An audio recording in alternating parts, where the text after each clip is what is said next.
નમસ્કાર, સ્વાગત છે આપનું અરવલ્લી સમાચારમાં અને મોર્નિંગ બુલેટિન સાથે હું છું માસૂમ। સમાચારોની શરૂઆત કરીએ હેડલાઇન્સથી।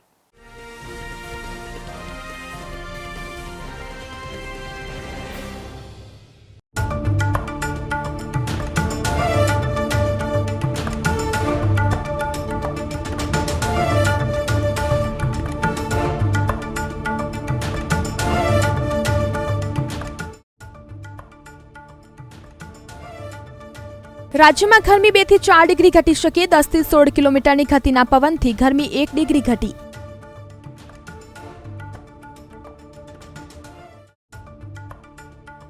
અમદાવાદ ગાંધીનગરની 18 સ્કૂલનું 100% પરિણામ। આઈસીએસઈ બોર્ડનું ધોરણ 10નું 98.94%, ધોરણ 12નું 96.93% પરિણામ જાહેર।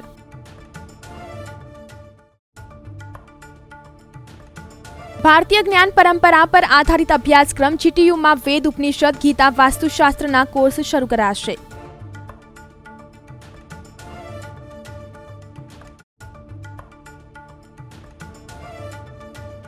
કાળઝાળ ગરમીમાં ફૂલોથી ઠંડક। બર્બોધનના સોફ્ટવેર એન્જિનિયરે 1 વીઘામાં રોજ પકવે છે 6 મણ ગલગોટા।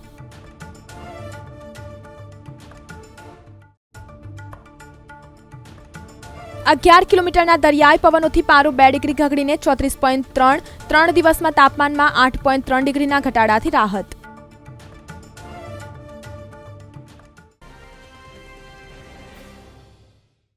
ગુજરાત પાઠ્યપુસ્તક મંડળ દ્વારા તાજેતરમાં જ ધોરણ 6 થી 10ના ગણિત, વિજ્ઞાન અને ધોરણ 11-12 સાયન્સમાં ફિઝિક્સ, કેમેસ્ટ્રી, બાયોલોજી અને ગણિત વિષયમાં કોર્સમાં ઘટાડો કરાતા અનેક પ્રકરણ કાઢી નાખ્યા છે।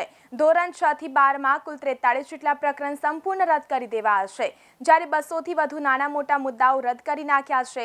આ સંદર્ભે જુદા જુદા પ્રતિભાવો મળી રહ્યા છે। દરેક બોર્ડ આમ તો પોતાના અભ્યાસક્રમ માટે સ્વતંત્ર હોય છે, પરંતુ ગુજરાત બોર્ડ તો કાયમ એનસીઈઆરટી નિર્ણય કરે પછી જ નિર્ણય કરે છે। તો ગણિત અને વિજ્ઞાનમાં અમુક પ્રકરણો આખા જ કાઢી નાખવામાં આવ્યા છે, જ્યારે કેટલાક પ્રકરણોમાં વચ્ચેના મુદ્દાઓ અને ઉદાહરણો કાઢ્યા છે। ત્યારે એવું બની શકે છે કે 2 મુદ્દાઓ વચ્ચેનું અનુસંધાન ન જળવાય। ધોરણ 9 અને ધોરણ 10માં ગણિતના આલેખ અને રચનાઓ સંપૂર્ણપણે રદ કર્યા છે, જે ખરેખર વિદ્યાર્થીઓ પ્રાયોગિક રીતે કરી શકે, જે જરૂરી ગણાય। બીજી તરફ વાત કરીએ તો આ વર્ષે ભાવનગર જિલ્લામાં શિયાળુ પાકની જેમ ઉનાળુ પાકના વાવેતરમાં પણ આરંભથી જ ઝડપ જોવા મળી। બાદમાં માર્ચ, એપ્રિલ અને મે માસના આરંભે પણ માવઠાનો માહોલ રહેતા ભાવનગરમાં ઉનાળુ વાવેતર ગત વર્ષની તુલનામાં ઘટ્યું છે। ગત વર્ષે ઉનાળુ વાવેતર વધીને 69,600 હેક્ટર થઈ ગયું છે, તે આ વર્ષે 16,100 હેક્ટર ઘટીને 53,500 હેક્ટર થઈ ગયું છે। જો કે ગુજરાત રાજ્યમાં ડુંગળીનું 3 વર્ષનું સરેરાશ વાવેતર 8,604 હેક્ટર નોંધાયું છે। તેની સામે રાજ્યમાં આ વર્ષે ગરીબોની કસ્તુરી ગણાતી ડુંગળીનું વાવેતર 11,600 હેક્ટર થતાં સરેરાશની તુલનામાં 134% વાવેતર થયું છે। આ કુલ વાવેતરમાં ભાવનગર જિલ્લામાં વાવેતરનો હિસ્સો 51.72% છે। સૌરાષ્ટ્ર યુનિવર્સિટીના જુદા જુદા ભવનોમાં આસિસ્ટન્ટ પ્રોફેસર તરીકે ફરજ બજાવતા 77 અધ્યાપકોએ ગયા વર્ષે 11 માસના કરાર પર ભરતી કરવામાં આવી હતી, જેનો કરાર તારીખ 14 મેના રોજ પૂર્ણ થઈ ગયો છે। જો કે હાલ તો યુનિવર્સિટીમાં વેકેશનનો માહોલ હોવાથી વિદ્યાર્થીઓના અભ્યાસ પર તેની અસર પડવાની નથી, પરંતુ યુનિવર્સિટી તંત્રએ આ કરાર આધારિત પ્રોફેસરોના ફરીથી ઇન્ટરવ્યૂ કરીને 11 માસના કરાર પર ભરતી પ્રક્રિયા કરવાની સરકારમાં મંજૂરી માંગી છે।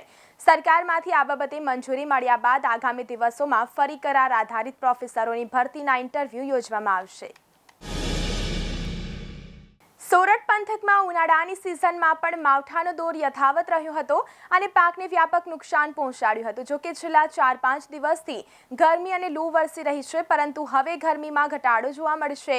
આ અંગે જૂનાગઢ કૃષિ યુનિવર્સિટીના હવામાન વિભાગના ધીમંત વગાસિયાએ જણાવ્યું હતું કે આગામી દિવસોમાં વાતાવરણ માટે તેમજ મોટે ભાગે ચોખ્ખું જોવા મળશે।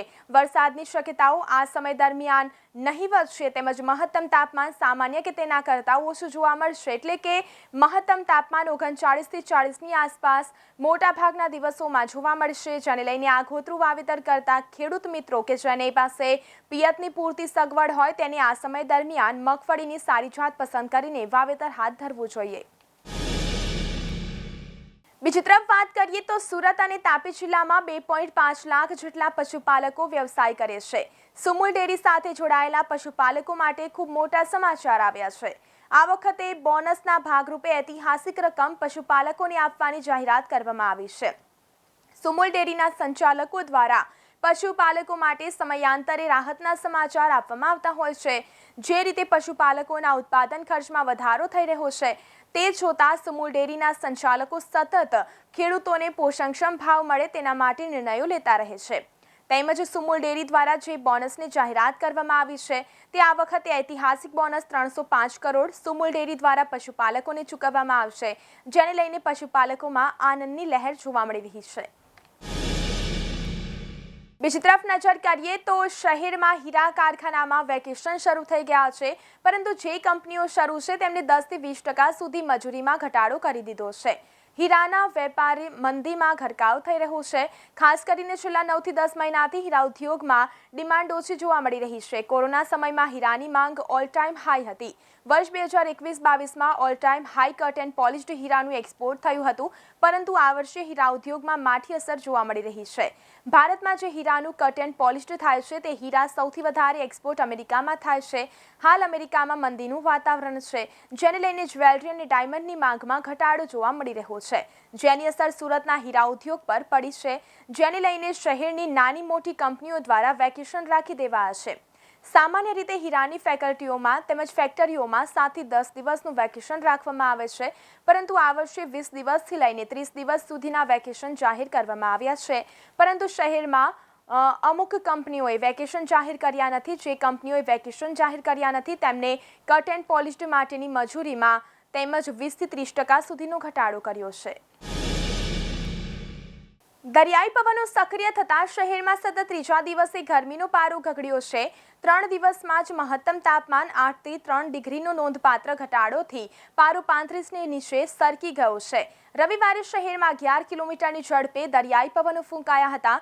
દરિયાઈ પવનોનું જોર વધવા સાથે બપોર પછી આકાશમાં આંશિક વાદળો પણ છવાયા હતા. આગામી 2 દિવસ ગરમીનો પારો 34 થી 35 ડિગ્રી વચ્ચે રહેશે. હવામાન વિભાગના જણાવ્યા અનુસાર સુરત શહેરનું મહત્તમ તાપમાન 34.3 ડિગ્રી અને લઘુત્તમ તાપમાન 28.2 ડિગ્રી નોંધાયું હતું. ગઈકાલની સરખામણીમાં મહત્તમ તાપમાનમાં 2 ડિગ્રી અને લઘુત્તમ તાપમાનમાં 1.6 ડિગ્રીનો ઘટાડો થયો છે. વાતાવરણમાં સવારે ભેજનું પ્રમાણ 68% અને સાંજે 74% નોંધાયું હતું. સાઉથ વેસ્ટ દિશાથી 11 કિલોમીટરની ગતિએ પવનો ફૂંકાયા હતા. નોંધનીય છે કે આગામી અઠવાડિયા સુધી ગરમી સામાન્ય રહેશે. મહત્તમ તાપમાન 34 થી 38 ડિગ્રીની વચ્ચે રહેશે. બીજી તરફ નજર કરીએ તો સામાન્ય રીતે ખેડૂતો અનાજ, ફળ કે પછી શાકભાજીની ખેતી કરે છે, પરંતુ ઓલપાડના બરબોધન ગામના એક ખેડૂતે શોખ માટે ખેતી કરવાનું શરૂ કર્યું છે. તેઓ સુરતમાં સોફ્ટવેર એન્જિનિયર છે. ઘરે ઉગતા ગલગોટાના ફૂલ જોઈને તેમને ગલગોટાની ખેતી કરવામાં રસ જાગ્યો. છેલ્લા 2 વર્ષથી તેઓ શોખ પૂર્ણ કરી સારી એવી કમાણી પણ કરી રહ્યા છે. તેઓ કહે છે શાકભાજીની ખેતીમાં સરખું વળતર મળતું નથી. ઉપરાંત આજકાલ વાતાવરણમાં પણ ઘણા ફેરફાર થતા રહે છે. અચાનક વરસાદ પડે છે અને પાકને નુકસાન થઈ જાય છે. આમ પરંપરાગત ખેતીમાં નુકસાનની સંભાવના વધુ છે, જ્યારે ફૂલોની ખેતીમાં થોડી કાળજી રાખીએ તો સરળ છે. વળી આ ખેતી પરંપરાગત ન હોવાથી ફાયદો વધુ છે. જોકે સુરતનું વાતાવરણ બહુ અનુકૂળ ન હોવાથી કાળજી વધારે રાખવી પડે છે. 25 થી 30 દિવસમાં ધરું તૈયાર થતા ટ્રાન્સપ્લાન્ટ કરી 45 દિવસે પાક તૈયાર થઈ જાય છે. 1 વીઘા જમીનમાં રોજ અંદાજે 5 થી 6 મણ એટલે કે 100 થી 120 કિલો પાક ઉતરે છે, જેના શહેરની માર્કેટમાં કિલો દીઠ 60 થી 70 રૂપિયા મળી જાય છે. વળી આ પાક વર્ષમાં 2 વખત લઈ શકાય છે. તૈયાર પાક એટલો મનમોહક લાગે છે કે તેને જોતા જ કાળઝાળ ગરમીમાં પણ ઠંડકનો અહેસાસ થઈ જાય છે. જીટીયુ ગુજરાત ટેકનોલોજીકલ યુનિવર્સિટીમાં ભારતીય જ્ઞાન પરંપરા પર આધારિત વિવિધ અભ્યાસક્રમમાં પ્રવેશ અંગેની જાહેરાત કરવામાં આવી છે. જીટીયુ ધરોહર સેન્ટરના ઉપક્રમે ઓનલાઈન ઇન્ડિયન નોલેજ સિસ્ટમના ક્રેડિટ કોર્સની નવી બેચ શરૂ થઈ રહી છે, જેમાં જ્યોતિષશાસ્ત્ર, વેદ ઉપનિષદ, વાસ્તુશાસ્ત્ર, ગીતા વેદોમાં વિજ્ઞાન જેવા કોર્સ ભણાવવામાં આવશે. જીટીયુ 2021થી આ ઓનલાઈન અભ્યાસક્રમ ચલાવે છે. તેને સારો પ્રતિસાદ મળતા હવે 2 જૂનથી વિવિધ પ્રકારના અભ્યાસક્રમ શરૂ કરાશે, જેનું રજીસ્ટ્રેશન 30 મે સુધી ચાલશે. ઉપરોક્ત આ બધા જ અભ્યાસક્રમમાં જીટીયુના વર્તમાન વિદ્યાર્થીઓ, ભૂતપૂર્વ વિદ્યાર્થીઓ, અધ્યાપકો કે સ્ટાફને ફી ચૂકવણીમાં 20% કન્સેશન આપવામાં આવ્યું છે. આ કોર્સમાં વહેલા તે પહેલાના ધોરણે પ્રવેશ આપવામાં આવશે. Council for the Indian school certificate examination એ લીધેલ Indian certificate of secondary education બોર્ડનું ધોરણ 10નું 98.94% અને ઇન્ડિયન સ્કૂલ સર્ટિફિકેટની ધોરણ 12નું 96.93% પરિણામ જાહેર કરવામાં આવ્યું છે. આ પરિણામમાં અમદાવાદ ગાંધીનગરની કુલ મળીને 15થી વધુ સ્કૂલોનું 100% પરિણામ આવ્યું છે, જ્યારે ગુજરાત રાજ્યની કુલ 25થી વધુ સ્કૂલોમાં 95થી 99% આસપાસ પરિણામ આવ્યું છે. બીજી તરફ વિદ્યાર્થીઓના પરિણામની માર્કશીટ વિદ્યાર્થીઓને લગભગ 10 દિવસની અંદર મળી જશે તેમ સૂત્રોએ જણાવ્યું છે. ઉલ્લેખનીય છે કે છેલ્લા કેટલાક વર્ષોમાં ગુજરાત અમદાવાદમાં ગુજરાત શિક્ષણ બોર્ડની સ્કૂલોની સાથે સાથે CBSE બોર્ડ તેમજ અધર બોર્ડની સ્કૂલોની સંખ્યામાં વધારો જોવા મળ્યો છે. ખાસ કરીને ICSE અને ISC બોર્ડ સંખ્યામાં નોંધપાત્ર વધારો જોવા મળ્યો છે. અમદાવાદ, સુરત, વડોદરા, ગાંધીનગર, જૂનાગઢ, ભાવનગર સહિતના શહેરોમાં તેમજ ICSEનું ધોરણ 10 અને ISC 12ની સ્કૂલો છે.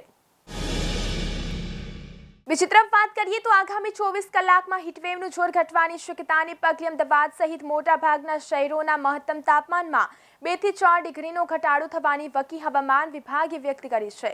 અમદાવાદમાં બપોર પછી શરૂ થયેલા 10 થી 16 કિલોમીટરની ગતિના પવનોની શનિવારની સરખામણીએ ગરમીમાં 1 ડિગ્રીનો ઘટાડો થયો હતો. છેલ્લા 2 દિવસથી ગરમ સૂકા પવનોની અસરથી અમદાવાદમાં ગરમીનો પારો 44 ડિગ્રીથી વધુ નોંધાયો હતો. રવિવારે અમદાવાદનું મહત્તમ તાપમાન શનિવાર કરતાં 1.2 ડિગ્રી ઘટીને 43.5 ડિગ્રી અને લઘુત્તમ તાપમાન 1 ડિગ્રી ઘટીને 27.7 ડિગ્રી નોંધાયું હતું. આગામી 2-3 દિવસ દરમિયાન અમદાવાદના મહત્તમ તાપમાનમાં 1 થી 3 ડિગ્રીનો ઘટાડો થવાની શક્યતા છે. હીટવેવનું જોર ઘટતા મોટાભાગના શહેરોમાં ગરમીનો પારો 44 ડિગ્રીથી નીચે નોંધાયો હતો. અમદાવાદ અને ભાવનગરમાં સૌથી વધુ 43.5 ડિગ્રી ગરમી નોંધાઈ હતી. 4 થી 5 દિવસમાં રાજ્યમાં ગરમીમાં 2 થી 4 ડિગ્રીનો ઘટાડો થઈ શકે છે. તો આ સાથે મોર્નિંગ બુલેટિનમાં અત્યારે બસ આટલું જ. નમસ્કાર.